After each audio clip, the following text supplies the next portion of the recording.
A Manhattan jury decided former President Donald Trump must pay writer E. Jean Carroll $83.3 million for defamatory remarks he made in 2019 about her sexual assault allegations against him.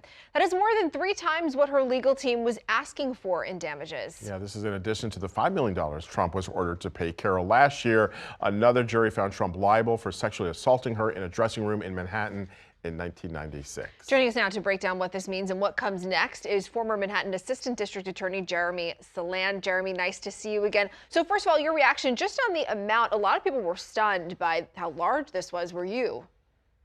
Yeah, I think everyone was rightfully stunned. We've heard terms staggering, mammoth, enormous. It really sends a message, if not just to the president, former president himself, but just to the general public, that if you're going to say these malicious, ugly things that are a lie and repeat them, there are consequences. So it was a strong message and a very real message. Yeah, $83 million, again, divided into several parts, including $65 million in punitive damages.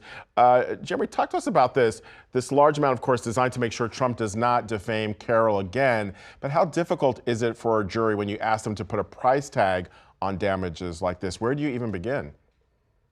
It is difficult, but remember one thing, this is a preponderance of the evidence standard. It's not a standard of proof beyond a reasonable doubt. There was an expert witness, for example, we heard about the recovery to return Carroll to her place before and return her, the views of her was about $12 million. So that was that part of the damages. But the bigger piece, if you just described, they have to look at the totality of who Donald Trump is and what he did and how she was hurt. And how do you send a message to someone who's worth that much money to make them be quiet? Because if you just send a small message of a couple $1 million to someone like him, there's no consequence. So he'll continue. Well, again, it is so unique because Donald Trump is involved. But will this set some sort of precedent, you think, for future cases similar to this? Again, there's got to be some sort of correlation here. I mean, it certainly sends a message. If nothing else, it sends us this general message for people who are paying attention.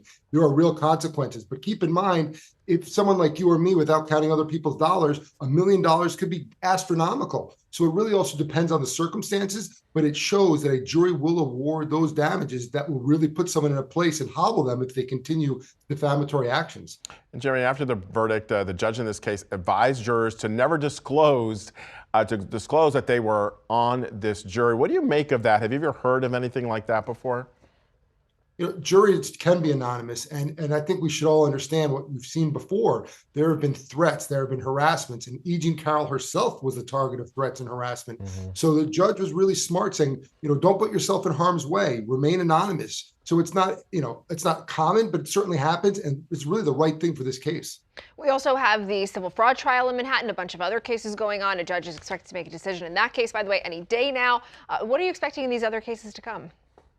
One doesn't necessarily have anything to do with the other, but at the same time, Donald Trump, remember, has already been found responsible for some of this is only damages in the Goron case with Attorney General Tish James. So while there are some substantial underlying issues still at play, he can really find this out to be a week or a month of high hell, for lack of a better term, of real significant dollars coming out of his pocket. Maybe not immediately, but this is him and who defines him, money and power. This is going to be really devastating to Donald Trump.